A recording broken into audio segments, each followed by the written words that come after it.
At the same time, the FARC has publicly denounced the Colombian army's increased operations. It says the actions by the government are putting at risk the unilateral ceasefire the rebel group has been implementing since July.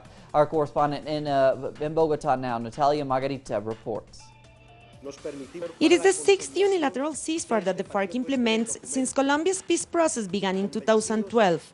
Yet the group has warned that as the 5 previous truces, this might fail too if the army continues escalating its military operations, an issue that is expected to be addressed as peace talks have resumed in Havana. The FARC troops have been moving from one place to the other in order to avoid confrontation, but that reaches an unsustainable point where the combat is unavoidable and those combats produce deaths, so one can understand it is very difficult for the FARC delegation in Havana to maintain the ceasefire instruction and that the fighters comply with it when the military reality on the ground is very different.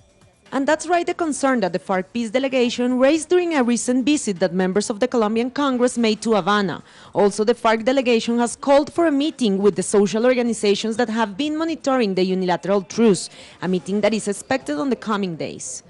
We are going to Havana with the proposal of de-escalating the conflict by means of a humanitarian agreement, and hopefully with the possibility of a direct dialogue between the army commanders and the guerrillas on the ground, as well as the presence of civil society. In the wake of the increasing militarization, what we are proposing is the strengthening of humanitarian accords that save lives.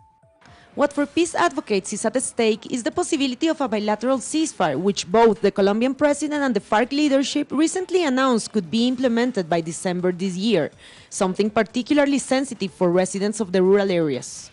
Particularly people like me that come from the rural communities where the armed conflict fell with greater intensity can just hope and wait for that day when the rifles would finally silence. That will indeed be a joyous day for the campesinos.